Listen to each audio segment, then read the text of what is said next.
Those he once called friends were still down there, though. Jeremiah tried to explain everything to them. He wanted them to know. After he first found the profound knowledge held within the tome on his desk, he too had been afraid. More than afraid. He was terrified. It took much study and contemplation to finally realize what, ironically, reality truly was. Everyone from the lowliest stable boy to the archmagi and high priests, to the gods themselves, were wrong. In fact, Jeremiah had never seen any proof of the existence of the gods of man, dwarf, elf kind, or any other. But he had seen the others, those that waited. He no longer feared them, at least not as he used to. It was now a different fear, a reverent fear. None of his former friends or colleagues would conform to his ideas, however, and they would be lost like all the others. Jeremiah's strength continued to ebb. The blood flowed from the numerous symbols and invocations etched upon his flesh, the blood-blessed writings calling to them. He stood on the edge of the natural stone landing in front of his home, wherein his apprentice lay with her blood pooling pointlessly. He smiled, knowing his sacrifice would open the first window. His blood would let the world of Aldyr see that it could hide no longer. That a new throne, the oldest throne, was returning. Spreading his arms, he felt the wind course around his body. It tickled his skin where the blood rapidly cooled against him. His gray beard and long hair fluttered like a pennon. Others had completed their sacred task before him, some long ago and some even by accident. But his would be the last needed for now. He fell backward, waiting only briefly for his body to crash into the stone of the landing.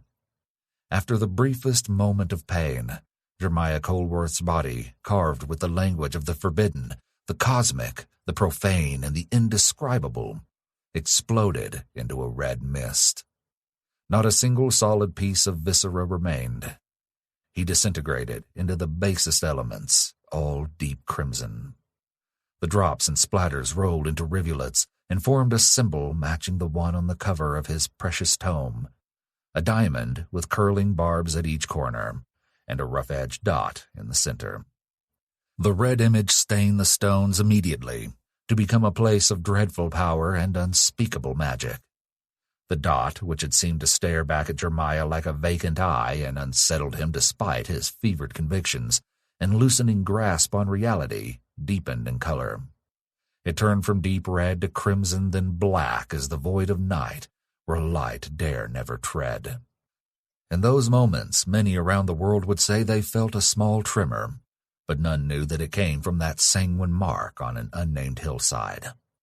The small dot, no bigger than a fist, groaned with the cries of a world dying. To look upon it, one would think they were sinking into the world itself. The dot became a hole, a door, a passage that fell further and further into the core of the world and beyond. Aldyr cried out, and every creature from every continent heard. A vicious cacophony rang out from the sky. The bright blue of the day turned to an angry red, like an agitated wound. In the blink of an eye, a veil of ghostly, hair-like strands stretched and writhed across the sky. Like a pale aurora, the strange sight ran over all of Carnelia, off to the horizons, and was visible across the world of Aldyr. Scholars swore they saw patterns of stars never recorded. Others say the dark there was deeper than pitch. Then there were those who were shouting and swearing that they saw other things watching them from beyond the ghostly strands.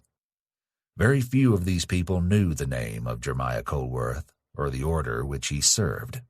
But Jeremiah left his mark on the world, rather a mark wholly belonging to another, a presence longing for the shores and fields and creatures of Aldyr for eons.